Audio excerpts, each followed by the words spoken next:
I'm wondering if maybe you are wondering what makes me the verified outsider, insider, influencer. Hmm. Well, I've got to tell you, there's only one way to become an outsider, insider, influencer, and that is to say, outsider influencer. And that is, it takes some experience, a couple of experiences, more than one, many, many, many experiences.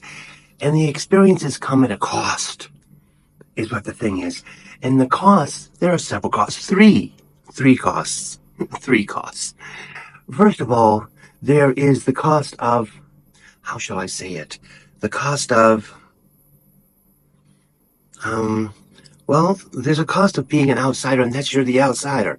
The cost is, uh, you're choosing to be an outsider, but also you're choosing to be sometimes ostracized. That is to say, you're choosing the outside edge, but as a result of being on the outside edge, sometimes you're pushed a little even further to the outside edge. Because once you go outside, it's like animals, it's like a pack. Once you go outside the pack, you become this, a pariah. A pariah. That's what it is. Because you're deciding that you don't want to be a part of the whole rat race, rush, or whatever the thing is that you're on the inside loop of.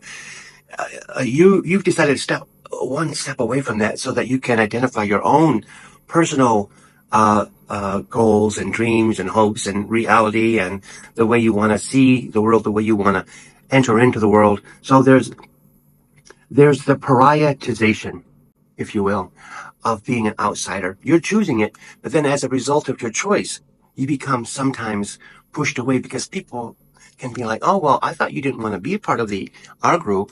So now you want to be part of our group?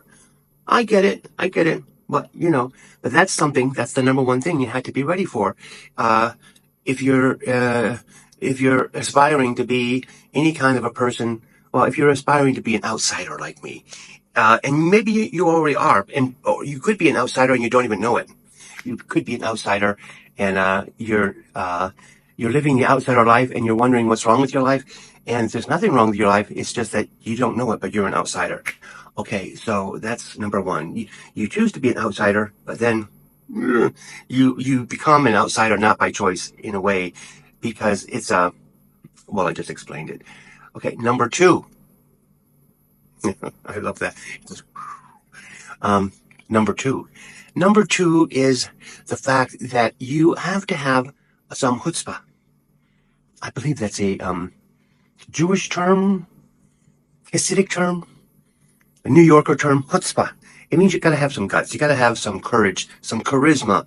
It's chutzpah is like courage and charisma put together. Chutzpah, some people might call it. So you need some chutzpah because you are one is inclined to need to make one's own way in the world. So you're not part of the group like, oh, here's the tour bus, and the tour bus pulls up, and someone comes out with a flag. Follow me. We're all going this way, and there's a big group, and everyone goes, whoa, whoa, whoa! Look out for that big group. They're coming through to look at the museum, or they're going to look at the ancient ruins or something. But if you're not in that group, then you are on your own. So you have to cut your own way through the jungle. And sometimes in an urban setting, cutting your way through the jungle is kind of like separating the masses. You got to sneak into venues. Well, at least when I was a kid, I did a lot of sneaking, but it's not just sneaking into venues so you can get in for free. You have to put yourself in a position because you're an individual where you are allowed access to, venues. You're allowed access to, let's just say backstage, or you're allowed access to the VIP room.